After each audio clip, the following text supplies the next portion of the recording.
Hello बच्चों, बाल मंदिर के इस YouTube चैनल में आपका स्वागत है।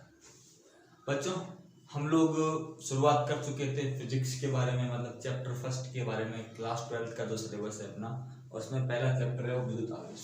ठीक है, तो इसको हम आगे डिस्कस करेंगे। तो मैंने आपको बोला था कि आप डेली वीडियो को देख के उसके नोट्स बनाओगे। ठीक है, और अभी हम लोग इसको स्टार्टिंग के 4-5 दिन रेगुलर लेंगे, उसके बाद हम अल्टरनेट क्लासेस करेंगे ताकि आपके ऊपर ज़्यादा बर्डन ना आए। तो आप इस वीडियो को देखें, इसको लाइक करें, शेयर करें। ठीक है, और चैनल को भी सब्सक्राइब कर लें जिन लोगों ने नहीं किया है, ताकि आपको नोटिफिकेशन मिल जाए। तो हम लोग शुरुआत करते हैं अपने मतलब जो हमारा टॉपिक है विद्युत आवेश, इलेक्ट्रिक चार्ज।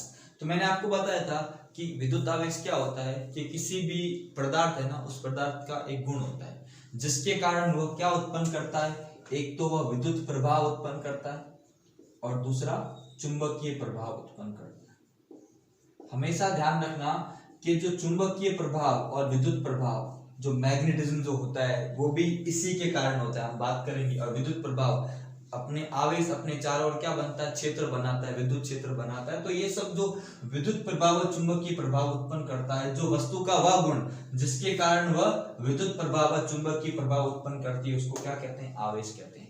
द्रव्यमान क्या होता है? द्रव्यमान होता है किसी वस्तु का वह गुण, किसी पदार्थ का वह गुण जिसके कारण वह क्या करता है, गुरुत्वीय प्रभाव उत्पन्न करता है। उसको हम लोग क्या कहते हैं, द्रव्यमान कहते हैं। तो द्रव्यमान भी वस्तु का गुण है और आवेश भी वस्तु का गुण है। कल पहले लेक्चर में मैंने बात की थी, पदार्थ किससे मिलकर बनता है, अणु से, परमाणु से। परमाणु में क्या होते हैं, प्रोटॉन, इलेक्ट्रॉन, न्यूट्रॉन, और इनके पास क्या होता है, द्रव्यमान और आवेश। तो आपको ध्यान रखना, ये आपको पता होना चाहिए। अब मैं कुछ आपको छोटी सी बेसिक बातें लिखवा रहा हूं। जैसे मैंने आपको बताया प्रोटॉन, इलेक्ट्रॉन और न्यूट्रॉन, तो पहले आपको इनके द्रव्यमान और आवेश के बारे में पता होना चाहिए कितना होता है। वो कैलकुलेट किया हुआ है, तो उसकी वैल्यू क्या होती है। तो अगर मैं बात करूं प्रोटॉन, दूसरा हम बात करें न्यूट्रॉन, और तीसरा हम बात करें इलेक्ट्रॉन, यह किसी भी परमाणु के मूलभूत गुण, मतलब परमाणु के अंदर मूलभूत कौन से कण होते हैं, प्रोटॉन, न्यूट्रॉन, इलेक्ट्रॉन। प्रोटॉन का द्रव्यमान, ये इसको हम कहते हैं मास। ये क्या हो गया, प्रोटॉन। ये क्या हो गया, न्यूट्रॉन। ये क्या हो गया, इलेक्ट्रॉन। हम एक बात करेंगे द्रव्यमान, दूसरा बात करेंगे आवेश। आवेश को क्या कहते हैं हम लोग, चार्ज कहते हैं। तो द्रव्यमान की अगर हम बात करें, तो आपको अगर वैल्यू पता हो तो आप एक बार जरूर अपनी कॉपी में मतलब लिखें, ताकि आपको समझ में आ जाए। आप एक बार चेक कर लेना जिसको पता हो। ये होता है 1.67 इंटू 10⁻⁻27 kg, और ये भी कितना होता है, 1.67 इंटू 10⁻⁻27 kg, और ये कितना होता है 9.1 इंटू 10⁻31 kg। तो ध्यान रखना, प्रोटॉन, न्यूट्रॉन, इलेक्ट्रॉन इनका लगभग सेम होता है, पर ध्यान रखना ये होता है 672, ये होता है 675। अगर दोनों को कंपेयर की बात करें, न्यूट्रॉन से थोड़ा सा क्या होता है, हैवी। प्रोटॉन कैसा चार्ज है, पॉजिटिव चार्ज। कितना होता है, प्लस 1.6 इंटू 10⁻⁻19 कूलाम। कूलाम इसका यूनिट है चार्ज का। न्यूट्रॉन न्यूट्रल होता है, उदासीन होता है। इलेक्ट्रॉन नेगेटिव चार्ज पार्टिकल होता है, और इसका आवेश कितना होता है, 1.6 इंटू 10⁻⁻19 कूलाम। एक प्लस में और दूसरा माइनस में। और तो ये आपको ध्यान रखना है, थोड़ा सा ध्यान रखना। आपको जनरल इंफॉर्मेशन ये तो आपको पता होनी ही चाहिए, ठीक है ना। तो क्योंकि बहुत बार हम तो न्यूमेरिकल करेंगे ना, तो बहुत बार बच्चे अटक जाते हैं, सर न्यूमेरिकल तो आता था पर प्रोटॉन का मास भूल गया, इलेक्ट्रॉन का मास भूल गया। तो ये आपको ध्यान रखना है, इलेक्ट्रॉन का सबसे कम होता है 9.1 इंटू 10⁻⁻31। तो ये आप एक बार इसका स्क्रीनशॉट ले ले अच्छे से, फिर मैं आगे आपको बात करवाता हूँ क्या करना है।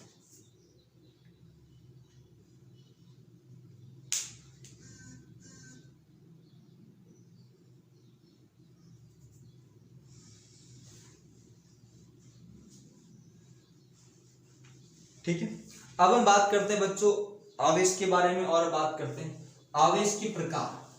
अब हम किसकी बात करते हैं, टाइप्स ऑफ चार्ज, आवेश के प्रकार। किसकी बात करते हैं, आवेश के प्रकार।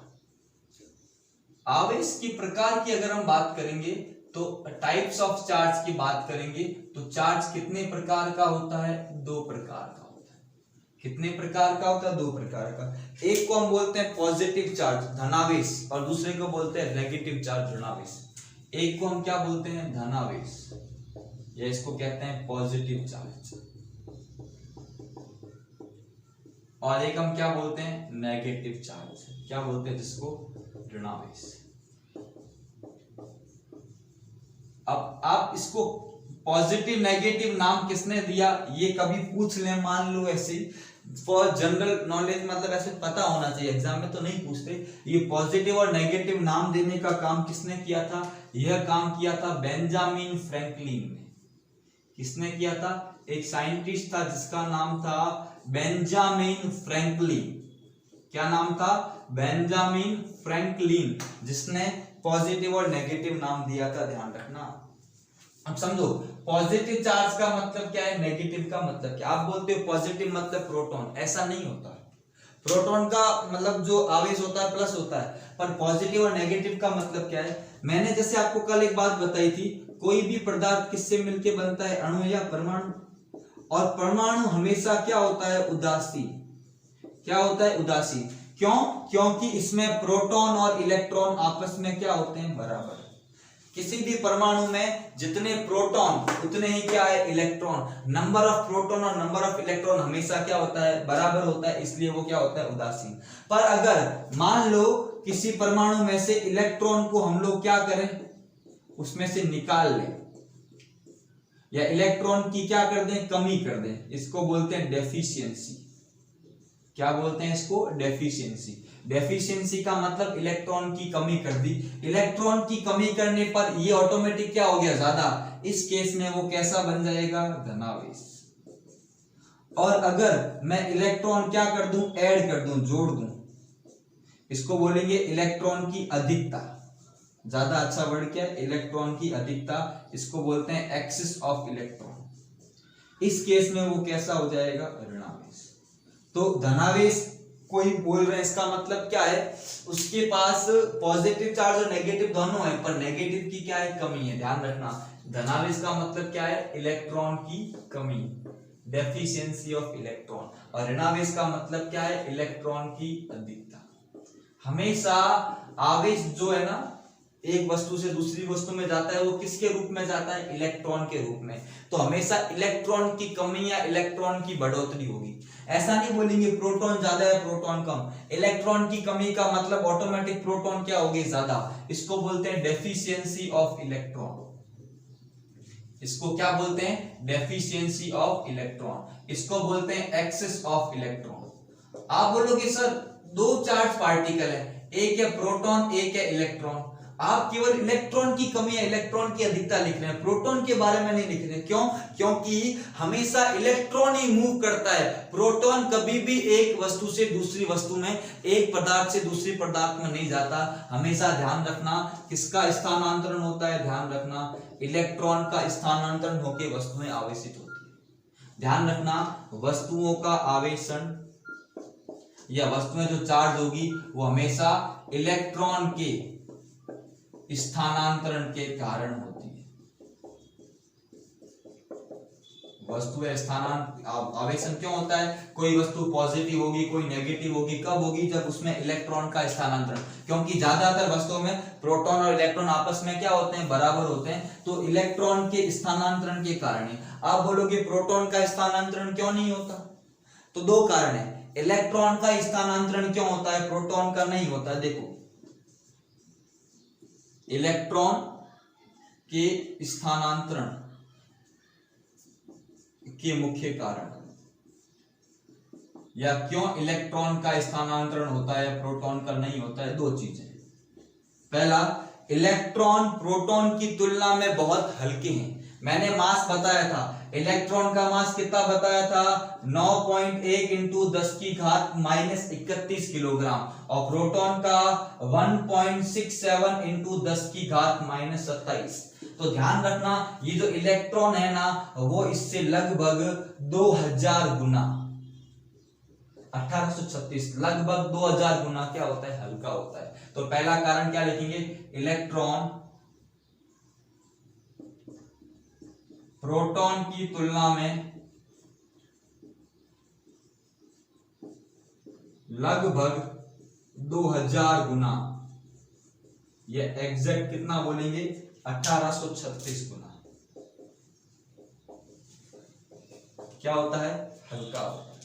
तो पहला कारण क्या हो गया कि वस्तुएं आवेशित होगी, उसका मुख्य कारण क्या होगा, मतलब इलेक्ट्रॉन का स्थानांतरण। और इलेक्ट्रॉन का ही क्यों होता है, प्रोटॉन का क्यों नहीं होता, क्योंकि इलेक्ट्रॉन प्रोटॉन की तुलना में लगभग 2000 गुना हल्का होता है। और दूसरा रीजन क्या है, दूसरा रीजन इसका ये है कि इलेक्ट्रॉन है ना वो नाभिक के बाहर चक्कर लगाता है, और जबकि प्रोटॉन नाभिक में प्रबल नाभिकीय बल, स्ट्रॉन्ग न्यूक्लियर फोर्स से क्या होता है, बंधा होता है। इलेक्ट्रॉन नाभिक के चारों ओर, इलेक्ट्रॉन नाभिक के चारों ओर चक्कर लगाता है, जबकि प्रोटॉन नाभिक में प्रबल नाभिकीय आकर्षण बल, प्रबल नाभिकीय बल, ऐसा स्ट्रॉन्ग न्यूक्लियर फोर्स, ध्यान रखना इंपॉर्टेंट है, स्ट्रॉन्ग न्यूक्लियर फोर्स से बंधा होता है, ध्यान रखना ये चीज को। तो बंधा होता है इसलिए वो निकल नहीं पाता, इसलिए वस्तुएं आवेशित किसके कारण होती है, इलेक्ट्रॉन के कारण। तो ध्यान रखना ये दो मुख्य कारण हैं जिसके आधार पर हम कह सकते हैं कि वस्तुएं केवल इलेक्ट्रॉन के स्थानांतरण के कारण ही क्या होती है, आवेशित होती है, हमेशा ध्यान रखना। स्क्रीनशॉट ले लो अच्छे से। तो हमेशा ध्यान रखना कि वस्तुएं आवेशित होगी, दो प्रकार के आवेशित कण होते हैं, पर आवेशन क्यों होगा, क्योंकि उससे इलेक्ट्रॉन का स्थानांतरण होगा, क्योंकि ज्यादातर वस्तुएं क्या होती है, उदासीन होती है, हमेशा उदासीन होगी, क्योंकि जितने प्रोटॉन है उतने ही क्या इलेक्ट्रॉन है। पर अगर इलेक्ट्रॉन बाहर निकल गए या इलेक्ट्रॉन उसमें प्रवेश कर गए उस केस में ये हो जाएगा, इलेक्ट्रॉन अगर बाहर निकले तो इलेक्ट्रॉन की कमी, प्रवेश कर गए तो इलेक्ट्रॉन की अधिकता। तो ये बात आपको ध्यान रखनी है, ये आपने नोट कर लिया होगा, आगे बात करते हैं हम लोग, ठीक है। अब ध्यान रखना आवेश की मात्रक क्या है, और ये नाम किसने दिया, बेंजामिन फ्रैंकलिन ने दिया था, ध्यान रखना। अब आवेश का अगर मात्रक आपको बोले, आवेश का अगर आपको मात्रक कोई बोले या उसका विमीय सूत्र बोले, वो आपको पता होना चाहिए। तो सबसे पहले हम बात करते हैं आवेश का मात्रक। तो ध्यान रखना आवेश का मात्रक क्या होता है, तो आवेश का मात्रक होता है कूलाम। क्या होता है, आवेश का मात्रक क्या होता है, कूलाम होता है, ध्यान रखना। इसका ये ऐसा ही मात्रक है, ध्यान रखना, ये इसका कैसा मात्रक है, ऐसा ही मात्रक है, कूलाम। और इसका सीजीएस मात्रक स्टैटिक कूलाम होता है, पूछते नहीं है, जरूरत नहीं जानने की, ठीक है। और इसका विमीय सूत्र होता है, देखो कैसे निकालते हैं। आप सबने एक सूत्र पढ़ा होगा, धारा I बराबर क्या होता है, Q बटा T। आवेश प्रवाह की दर को हम लोग क्या कहते हैं, विद्युत धारा कहते हैं, I बराबर Q बटा T।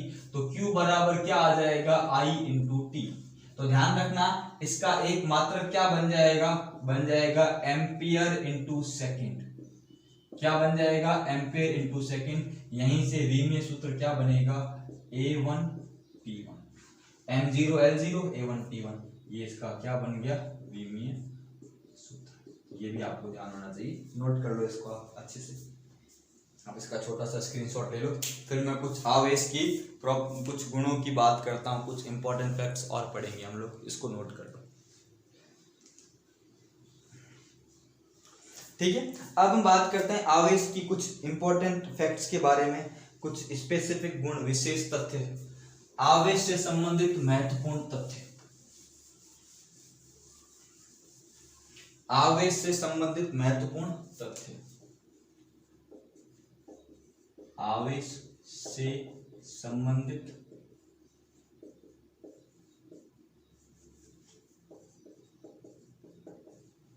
महत्वपूर्ण तथ्य, important facts related to charge, related to charge, okay. तो कुछ गुणों की बात करते हैं आवेश के बारे में। सबसे पहले ध्यान रखना विद्युत आवेश कैसी राशि है, अदिश राशि है। विद्युत आवेश कैसी राशि है, अदिश राशि। कैसी राशि है? अदिश राशि। अदिश राशि का मतलब स्केलर क्वांटिटी। कैसी क्वांटिटी है? Scalar quantity.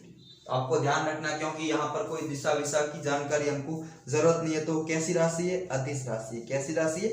अदिश राशि। और ध्यान रखना, आवेश स्थानांतरित हो सकता है। आवेश को एक वस्तु से दूसरी वस्तु में स्थानांतरित किया जा सकता है, ध्यान रखना। दूसरा क्या ध्यान रखना है? आवेश को एक वस्तु से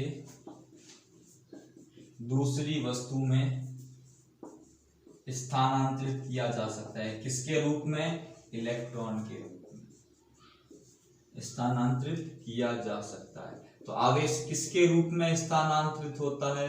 तो मैं आपको बता चुका हूं, आवेश इलेक्ट्रॉन के रूप में स्थानांतरित होता है। किसके रूप में? आवेश किसके रूप में स्थानांतरित होता है? तो आवेश इलेक्ट्रॉन के रूप में क्या होता है? स्थानांतरित होता है। हमेशा ध्यान रखना, तो ये आपको पता होना चाहिए। तीसरा जो बहुत इंपॉर्टेंट पॉइंट्स है, तीसरा, आवेश हमेशा द्रव्यमान के साथ आता है। द्रव्यमान के बिना आवेश संभव नहीं है। हमेशा ध्यान रखना, समझना क्या मतलब है। आवेश हमेशा द्रव्यमान के साथ आता है, अर्थात बिना द्रव्यमान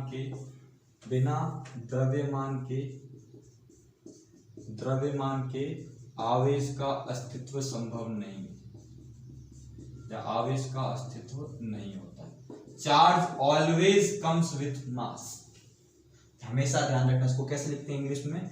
charge always comes with mass.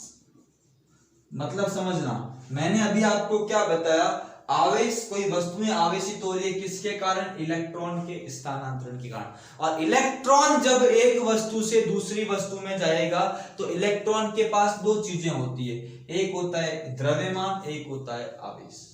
तो हमेशा ध्यान रखना, जब भी हम आवेश की बात करेंगे तो आवेश हमेशा किसके साथ आता है? द्रव्यमान के साथ आता है। बिना द्रव्यमान के आवेश का अस्तित्व नहीं होता है। ध्यान रखना, बिना द्रव्यमान के कभी भी नहीं आएगा, ध्यान रखना। तो इसका मतलब क्या है कि अगर किसी वस्तु में इलेक्ट्रॉन की क्या हो गई? अधिकता हो गई, एक्सेस ऑफ इलेक्ट्रॉन, तो उसका द्रव्यमान क्या हो जाएगा? बढ़ जाएगा। समझना, अगर मैंने किसी वस्तु को इलेक्ट्रॉन दे दिए, इसका मतलब उसका द्रव्यमान क्या हो जाएगा? बढ़ जाएगा। और दूसरा, इलेक्ट्रॉन की कमी हो गई, इलेक्ट्रॉन निकाल दिए, उसका द्रव्यमान क्या हो जाएगा? घट जाएगा। तो समझना, ये बहुत इंपॉर्टेंट पॉइंट है कि बिना द्रव्यमान के आवेश का अस्तित्व संभव नहीं है। अगर मैंने किसी वस्तु में इलेक्ट्रॉन डाले, उसको इलेक्ट्रॉन दिए, आवेशित, नेगेटिव आवेशित हुई। कैसे आवेशित हुई? ऋण आवेशित। और ऋण आवेशित वस्तु का द्रव्यमान बढ़ेगा। और इलेक्ट्रॉन निकाल दिए, कैसी आवेशित हुई? धन आवेशित। धन आवेशित वस्तु का द्रव्यमान क्या होगा? कम होगा। इसको आप नोट कर लें, फिर आगे एक दो प्रॉपर्टीज की और बात करते हैं। इसको नोट कर लो आप एक बार, ठीक है? स्क्रीनशॉट ले लिया होगा। देखो, एक दो चीजें और है, इसकी बात करते हैं आज, फिर इसको पूरा कंप्लीट करते हैं, मतलब आज के लिए कर देते हैं। एक देखो, मैंने कल आपको एक चीज और बताई थी कि अगर आवेश स्थिर अवस्था में है तो वह क्या करेगा? ध्यान रखना, अगर कोई आवेश किस अवस्था में है? सबसे पहली बात, स्थिर अवस्था में। किस अवस्था में? स्थिर अवस्था में। अगर कोई आवेश स्थिर अवस्था में है तो वो क्या करता है? वह विद्युत प्रभाव उत्पन्न करता है। अपने चारों ओर क्या बनाएगा? विद्युत प्रभाव या विद्युत क्षेत्र क्या करता है? बनाता है। तो अगर कोई आवेश स्थिर अवस्था में है तो क्या बनाता है? विद्युत क्षेत्र। और अगर कोई आवेश कैसा हो? गतिशील। अब दो तरह की पॉसिबिलिटी है, या तो कैसी गति से हो? एक समान गति। एक समान गति का मतलब है त्वरण क्या हो? जीरो। उस केस में वो क्या करेगा? उस केस में वो विद्युत क्षेत्र व चुंबकीय क्षेत्र दोनों उत्पन्न करता है। विद्युत क्षेत्र एवं चुंबकीय क्षेत्र दोनों उत्पन्न करता है। विद्युत क्षेत्र एवं चुंबकीय क्षेत्र दोनों उत्पन्न करता है। और सेकंड, अगर इसमें ऐसा लिखूं, अगर वो गति कर रहा है, और कैसी गति कर रहा है? त्वरित गति। त्वरित गति मतलब वहां पर उसका वेग क्या हो रहा है? बदल रहा है। इस केस में विद्युत क्षेत्र एवं चुंबकीय क्षेत्र के साथ साथ विद्युत क्षेत्र एवं चुंबकीय क्षेत्र के साथ साथ चुंबकीय क्षेत्र के साथ साथ विद्युत चुंबकीय तरंगों विद्युत चुंबकीय तरंगों का उत्सर्जन करता है। तो ये आपको ध्यान रखना है कि कब वो विद्युत क्षेत्र बनाता है। अगर आवेश रेस्ट में होगा तो वह क्या करेगा? विद्युत क्षेत्र बनाएगा। गतिशील अवस्था में होगा तो क्या करेगा? विद्युत क्षेत्र एवं चुंबकीय क्षेत्र दोनों उत्पन्न करता है। और अगर त्वरित गति करेगा तो विद्युत क्षेत्र व चुंबकीय क्षेत्र के साथ साथ विद्युत चुंबकीय तरंगे। ध्यान रखना, ये ऐसी तरंगे हैं जिन्हें संचित करने के लिए माध्यम की आवश्यकता नहीं होती। इनको बोलते हैं इलेक्ट्रोमैग्नेटिक वेव्स। ये भी आपके एक चैप्टर है, चैप्टर संख्या 8, जहां हम इलेक्ट्रोमैग्नेटिक वेव्स, इनको बोलते हैं EMW, इसका अध्ययन करेंगे। और जो सूर्य से प्रकाश हम तक आता है ना, वह इन तरंगों के रूप में आता है। ये ऐसी तरंगे हैं जिन्हें गति करने के लिए किसी भी प्रकार के माध्यम की आवश्यकता नहीं होती। ये सवाल आ चुका है 2018 नीट के अंदर, बहुत आसान सवाल था कि सूर्य से जो तरंगे आ रही है, हमारे पास प्रकाश आ रहा है, वो किन तरंगों के रूप में आता है? विद्युत चुंबकीय तरंगों के रूप में आता है। तो ध्यान रखना, ये बहुत इंपॉर्टेंट पॉइंट है, ध्यान रखना। तो आवेश से संबंधित कुछ तथ्य की बात की हमने, तो इसका आप स्क्रीनशॉट ले लो, ठीक है? तो स्क्रीनशॉट ले लो जल्दी से ये वेव से। तो आज के लिए हम इतना ही रखते हैं।